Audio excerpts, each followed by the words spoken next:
second day of our hunt. I had a Saturday, Sunday, and a Monday hunt. This is Sunday evening, well, afternoon, going into evening. I had a 9-pointer, 8 or 9,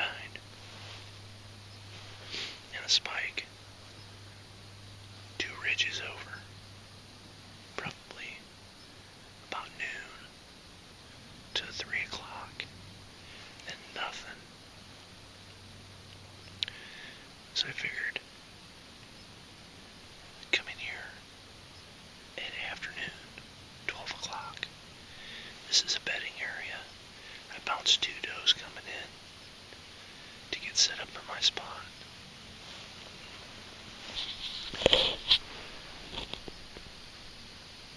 Last year's rub and scrape area right in here. They rubbed and scraped up and down this ridge right here. And they come behind me out on this ridge. They'll come down, right down through here underneath my stand, hopefully. I bounced 2 on top. Coming in, like I said, they were does. I've got them on a trail cam. There's quite a few does up in here section. I didn't see any does yesterday, so that's why I pulled off in the other area. It's kind of a hike to get in, but it's really good. I'm going to wait till rut gets started, because I think they'll use that as the ridge. If that buck's on there now, he's looking for does. Does are over here. So I rattled yesterday, and he came in. I rattled yesterday at probably about 10:30, and he came in right almost noon on the button. It was so windy yesterday I couldn't hear him.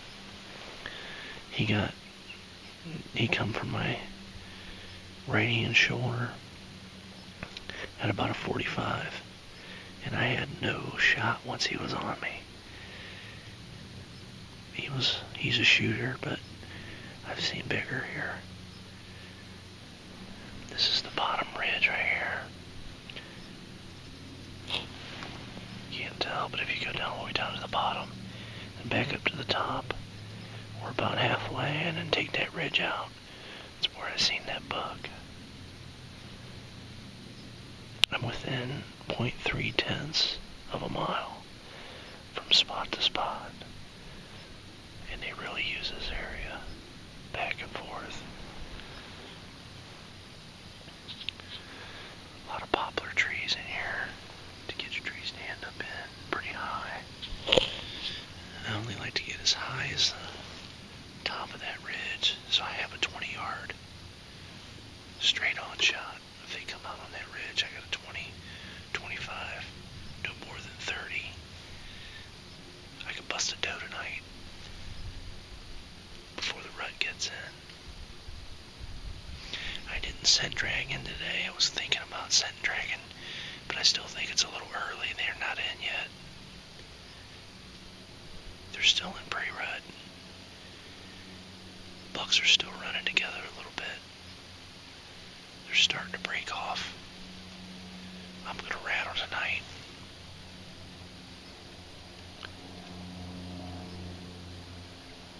I'm going to put my camera back into my holder. I just got a little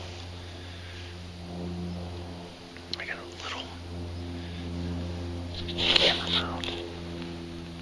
That's all I got. Keep it simple. I may not have the best pictures, but I'm going to have is what I can get. Instead of having a big elaborate setup, I'm trying to keep everything simple. This is Tri Valley 2013 Buck Pull Outdoors. I'm gonna do a little rattle, and I'm gonna put it back in my holder.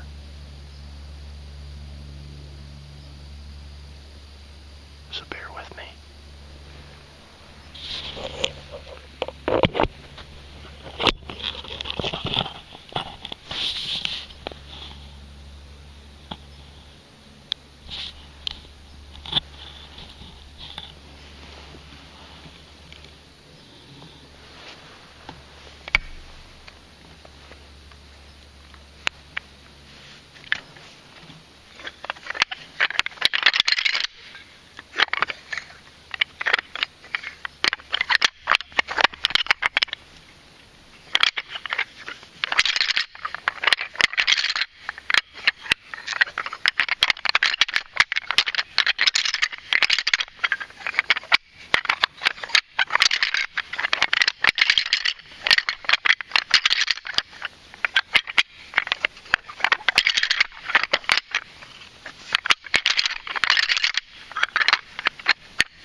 Buck Pole Outdoors. Just double check and make sure we're on.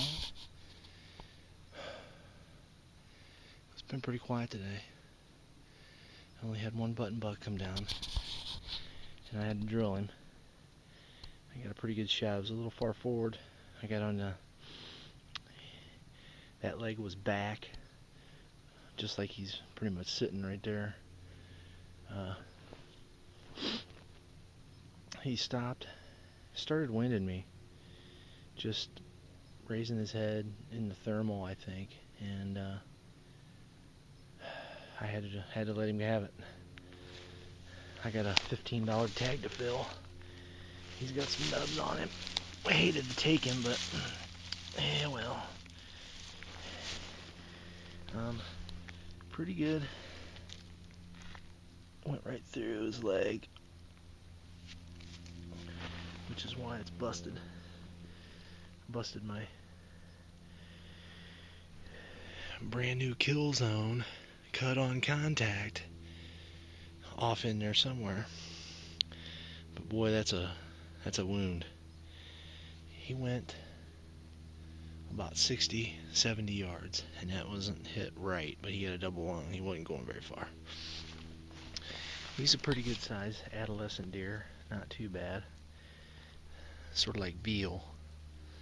We'll take it. $15 tag full.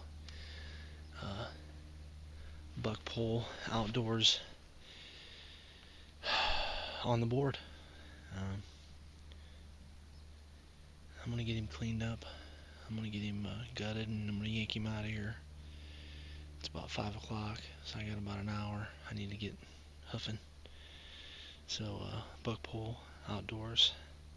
I gotta work on my camera stuff so I can get it on tape, but we're getting close. So Buck Pole Outdoors out.